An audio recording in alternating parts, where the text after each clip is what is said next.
Hello guys, today my mom prepared delicious fish. అమ్మ కాదురా నేను రా. సారీ మా అక్క ఈరోజు ఫిష్ కర్రీ చేసినది. సో అంటే బేసిక్గా నేను అంటే అలవాట్ల పొరపాటుకి మా అమ్మ అన్న, బట్ ఈరోజు మా అక్క చేసినది అనమాట.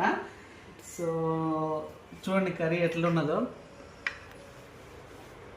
సో ఇది వచ్చేసి రవ్వలు.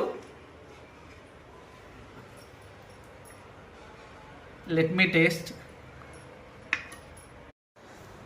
సో ఇది జన, దీంతో పాటు ఇది కూడా చేసినది. సో ఇది కూడా టేస్ట్ చేసి చెప్తా ఎలా ఉందో. నాకు తెలుసు మా అక్క చేసిందంటే ఎక్సలెంట్ ఉంటుంది.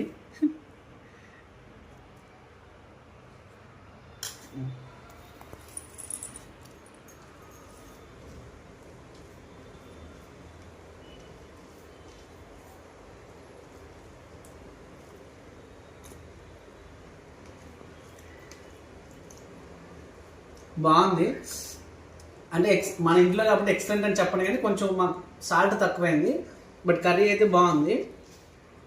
అంటే ఫిష్ కర్రీలో చాలామంది ఇట్లా మ్యాంగో కూడా చేస్తారు కదా నెల్లూరు సైడు. బట్ తెలంగాణలో చేసేది అయితే డిఫరెంట్. మనం మ్యాంగో అయిపోయినా కూడా ఆ ఫ్లేవరు, ఆ టేస్ట్ మాత్రం మస్తు ఉందన్నమాట. జన కూడా ట్రై చేస్తాం. ఇది కూడా బాగుంది, బట్ కొంచెం ఆయిల్ ఎక్కువ అనిపిస్తుంది. అది లేదు, అందరు ఇట్లనే చేస్తారేమో.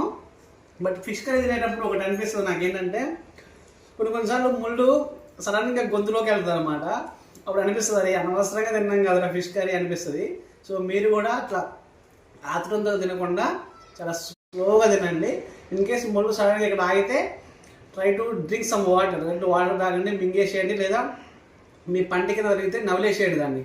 ఓకేనా? ఆతృతంతో తిరిగి గొంతులోకి ఇరిగించుకొని అరే అనవసరంగా తిన్నా అనే ఫీల్ మాత్రం తెచ్చుకోకండి. ఓకే.